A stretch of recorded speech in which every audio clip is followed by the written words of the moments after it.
Assalamualaikum warahmatullahi wabarakatuh. Waalaikumsalam warahmatullahi wabarakatuh. Oke, adik-adik ketemu lagi sama Ibu. Ini adalah pertemuan kita yang keempat. Keempat. Oke, pertemuan kita yang keempat.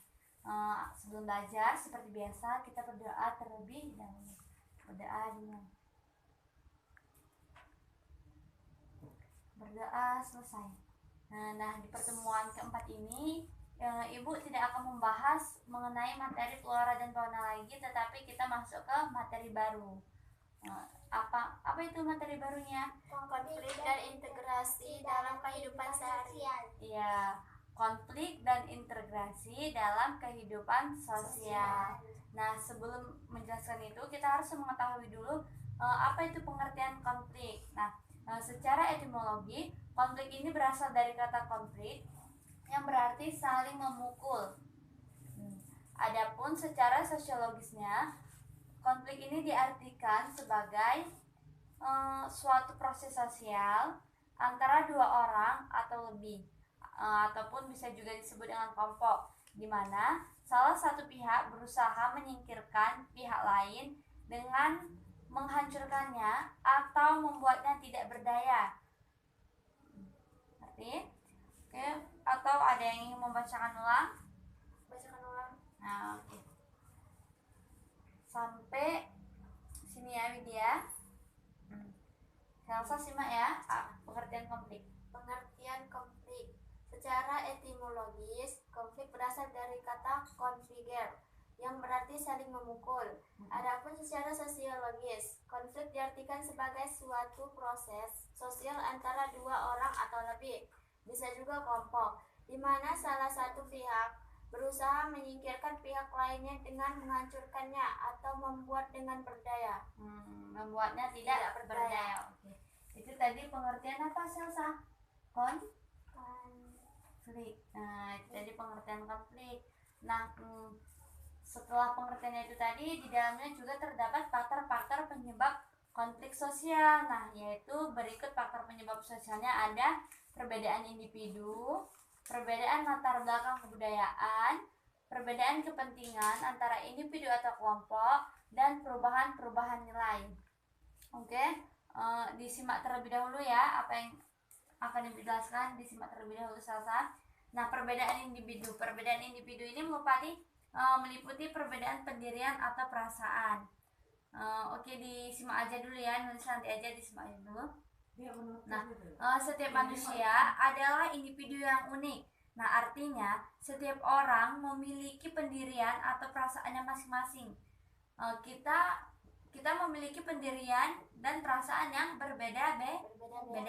Misalnya ibu punya pendirian ibu tidak sama dengan pendirian Widya, begitu juga dengan Selsa, pendirian Selsa dengan Widya tidak sama. Nah, perbedaan pendirian dan perasaan ini akan sesuatu yang berbeda-beda dengan lainnya. Itu dipengaruhi oleh hubungan sosial ataupun lingkungan sekitar ataupun lingkungan sosial. Nah, selanjutnya itu terdapat perbedaan latar belakang kebudayaan. Nah, di sini dijelaskan perbedaan latar belakang kebudayaan ini membentuk pribadi-pribadi berbeda. Misalnya, seseorang sedikit banyak dan akan terpengaruh dengan pola-pola pemikiran dan pendirian kelompoknya. Misalnya Widya dan Selsa masuk ke dalam suatu kelompok atau suatu organisasi di dalam. Nah, dengan adanya pendirian yang ada di dalam organisasi itu dengan organisasi yang lain, maka pemikiran kalian akan ikut sama seperti yang berada di dalam organisasi tersebut. Begitu. Ataupun bisa jadi, tapi tidak menutup kemungkinan perbedaan pemikiran kalian itu tadi beda dengan perbedaan pendirian yang ada di dalam organisasi tersebut. Nah, misalnya jika kalian memiliki perbedaan yang tidak sama dengan adanya pendapat yang ada di dalam organisasi tersebut, maka kalian dapat menentangnya gitu, ataupun kalian dapat mengasih argumen bahwasanya pendapat kalian dengan pendapat yang ada di dalam organisasi tersebut tidak sama. sama atau tidak sejalan.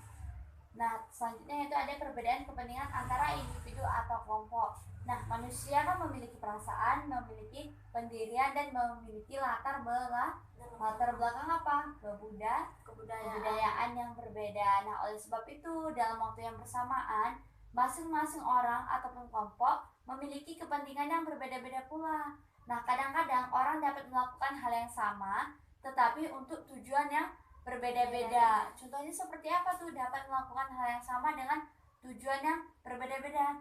Misalnya ada orang yang ikut gotong royong.